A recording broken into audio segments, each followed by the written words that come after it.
السلام عليكم حبايبي، ازيكم؟ اخباركم ايه؟ يا رب تكونوا جميعا بخير. الصلاه والسلام على سيدنا محمد واله وصحبه اجمعين. النهارده انا هعمل معاكم ايه؟ هعمل معاكم برضو نوع من انواع حلوى المولد، المولد النبوي الشريف. هنعمل القشطه. انا كنت عملتها قبل كده السنه اللي فاتت تقريبا في القناه ونزلتها. تمام. شايفين يا جماعه؟ دي اول حاجه لازم نعملها. ايه هي بقى؟ بنحط كوبايه سكر عليها نص كوبايه ميه. ماشي. ولما تغلي تروحي عصرلها نص ليمونه، وتسيبيها على نار هاديه خالص لغايه، شايفه الرغاوه دي؟ لغايه ما تشوفي الرغاوه دي تطلع كده بس، وهطفي عليها. تمام كده خلاص انا طفيت. ليه بقى؟ بدل سكر الجلوكوز. هو بيقول لك ممكن تاخدي بنص كوبايه سكر جلوكوز، لا، احنا الكوبايه والنص بتوع الميه، كوبايه السكر والنص بتوع الميه تفضل تغلي كده على نار هاديه، ها، ونص عصره الليمونه لغايه ما تلاقي السكر تقل اهو، العسل تقل اهو. تمام. بس اسيبه بقى كده شويه وهرجع لكم تاني هقول لكم نعمل ايه تاني. ماشي حبايبي. جبت حله تانية بقى وهحط فيها كوبايتين سكر، ادي كوبايه وادي التانية، كوبايه التانية اهي. ماشي. واحط لهم ايه؟ كوبايه ميه. ماشي. واسيبهم يغلوا على النار، واحط لهم برده نص ليمونه. اول ما تغلي اعد دقيقتين واطفي. اول ما تغلي، معلش انا ماسكه التليفون بايدي بس. اول ما تغلي اعد دقيقتين واروح طافيه. خلاص. يلا وارجع لكم تاني. ايوه يا حبايبي، ادي السكر غلي خلاص. حطيت له نص، حط له بقى نص اللي هي عصره الليمونه، ما نكترش. وهحط الفانيليا. هعدله دقيقتين بس واقفل، او دقيقه ونص، عشان كده بقى له فتره بيغلي، عشان ايه؟ ما يبقاش. ودول معلقتين جيلاتين على نص كوبايه ميه، معلقتين جيلاتين على نص كوبايه ميه. ماشي. خليهم دلوقتي.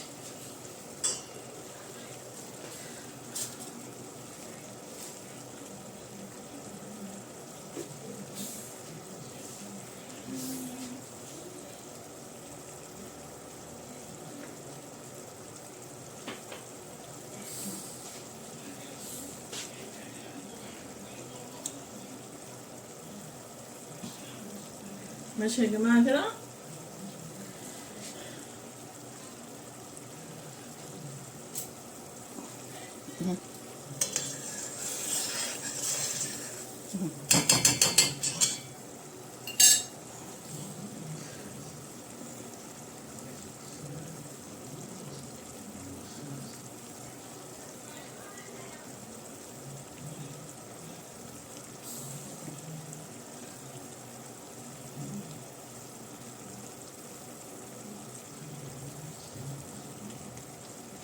خلاص كده هطفي بقى.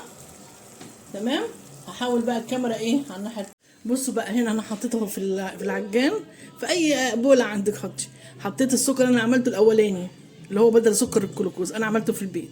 وادي معلقتين الجيلاتين هحطهم عليه.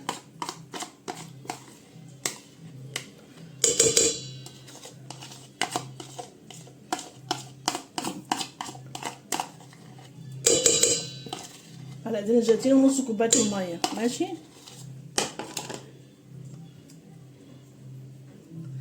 خلاص كده. هجيب بقى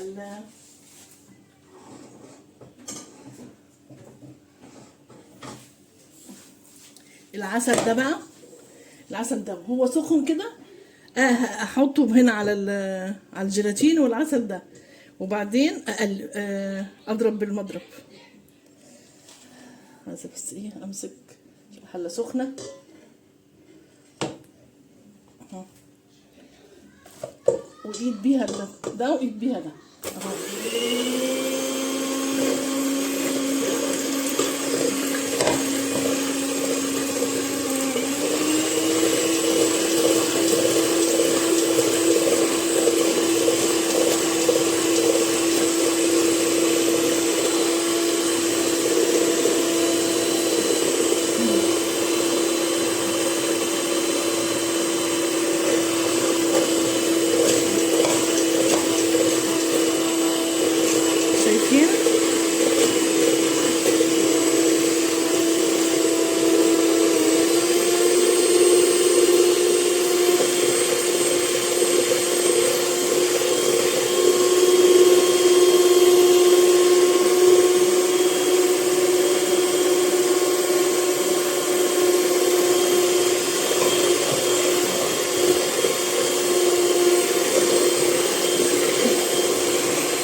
تاخد وقت شويه يا جماعه.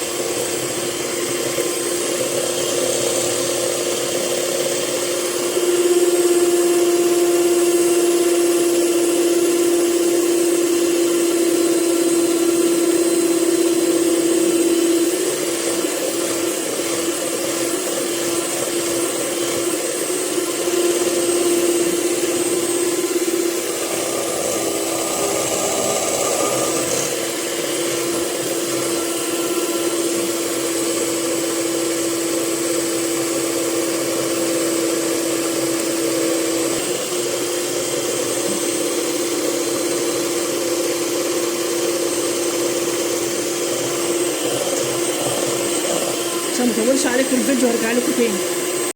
ايوه يا حبايبي، انا تحضري بقى اي صينيه، اي حاجه مربعه، وتروحي فرشه فيها كيس نايلون، ماشي، وتروحي رش عليه ايه، رشه جوز هند كده كويسه. خلاص، برضو تحطي فيها زبيب كده خفيف. شايفين هوريكم بس التقل بتاع شفا بيضت ازاي وعملت ازاي، وشايفين تقيله ازاي، لازم تبقى كده. تمام.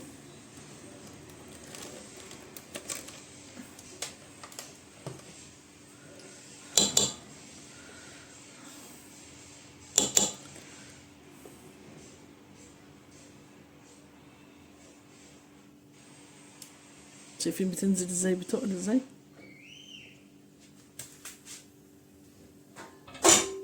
بس كده نحط بقى ايه، نحطها هنا.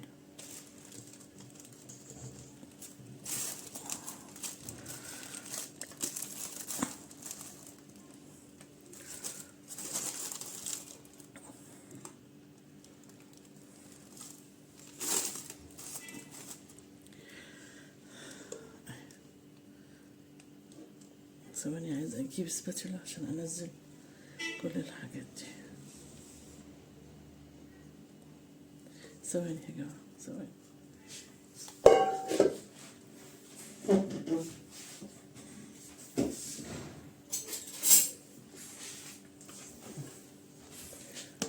بسم الله الرحمن الرحيم.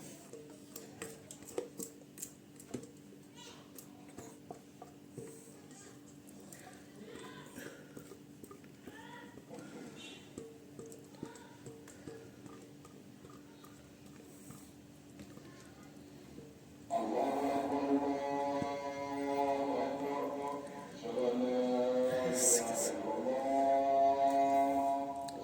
تمام كده يا جماعه.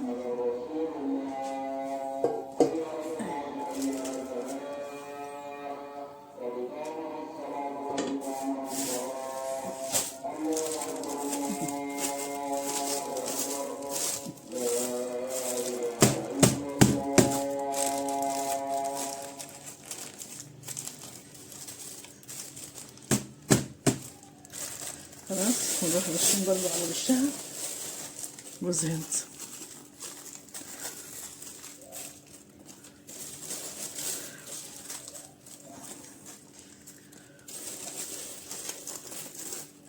نحط رشة ايه زبيب.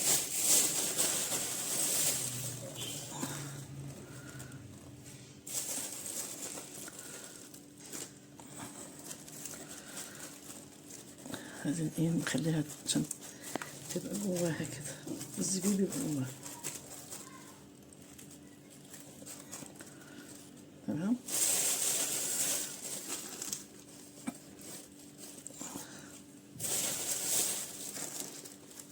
بس كده حلو قوي. خلاص، وتسيبيها بقى كده على جنب. نجي شميتها خالص، يعني مش اقل من 12 ساعة. تمام. اما تبرد بقى خالص خالص خالص، ها، ممكن تروحي مغطيه وشها باي كيس، مش هيلزق فيها لان حاطين عليها جوز الهند والزبيب، مش هيلزق فيها. وتروحي حطها في التلاجة شويه، برضو حطيها في التلاجة شويه، بس مش دلوقتي خالص، يعني بعد 6 ساعات كده. تمام كده. تمام. يلا اعملوها بقى بنفس المقادير، وزي ما انتم شايفين كده فطولي بالك عليها قوي وانت بتضربيها بالمضرب، لانها بتاخد وقت. تمام. وبعدين في حل، لو فرض انك انت مثلا زودتي السكر اللي هي الميه، يعني اللي هو السائل بتاع السكر ده اللي هو الشربات، حسيتي ان الايه كميه الجيلاتين اللي انت حطاها قليله، مش عايزه تمسك معاكي او مش عايزه تتقل معاكي، ماشي، حلها بسيط. ممكن تروحي جايبه معلقه جيلاتين تانية مدوباها في معلقتين ميه، مدوبين في معلقتين ميه وحطيهم واضربي تاني. بس ما تستعجليش، ليه؟ لانها بتاخد وقت.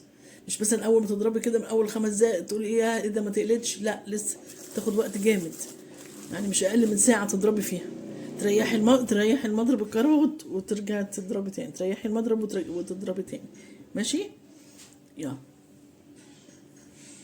ايوه يا حبايبي، انا طلعت القشطه بتاعت حلاوه المولد، طلعتها من الثلاجه. لازم يكون جنبي جوز هند، عشان ايه؟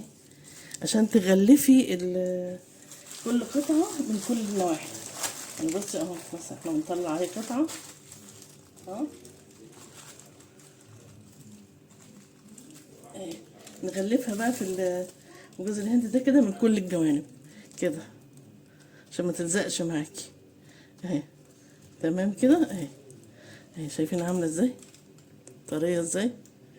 طريه ازاي؟ زي بالظبط القشطه اللي بتتباع بره. طبعا حاجه بقى نضيفه انت عاملاها، تقطعيها المقاس اللي انت عايزاه. اهو بص بنغلفها ازاي كده في جوز الهند كده، تغلفيها عشان ايه ما تلزقش. تمام.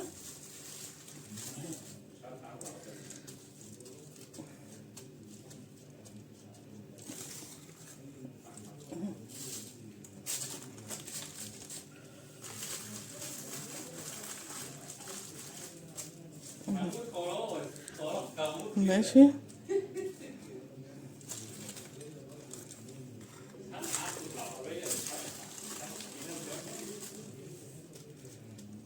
تقطعيها بالسكينة طبعا لما تطلع من التلاجة، تقطعيها بالسكينة.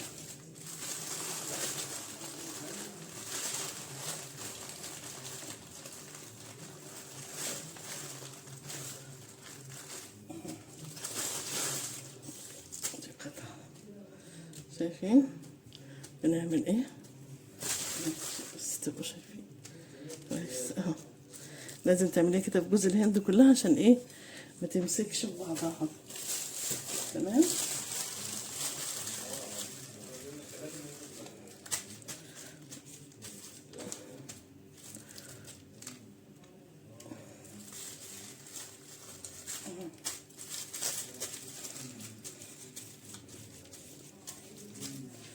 اهو ممكن نقطعها زي ما انت عايزه اهي، ممكن تقطعيها اهي حتت اصغر، يعني تقطعي المقاس اللي انت عايزاه، اللي انت عايزاه قطعيه اهي. دي نقطعها اهي اهو.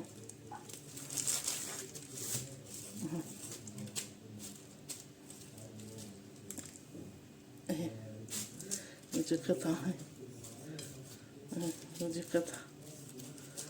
ده حتة جوز هند كده، شايف اهي. خلي دي تحت ونحط تحت تانية احسن. اهي بصي نقطع، نخلي دي 2 اهي، القطعة زي ما انت عايزة اهي.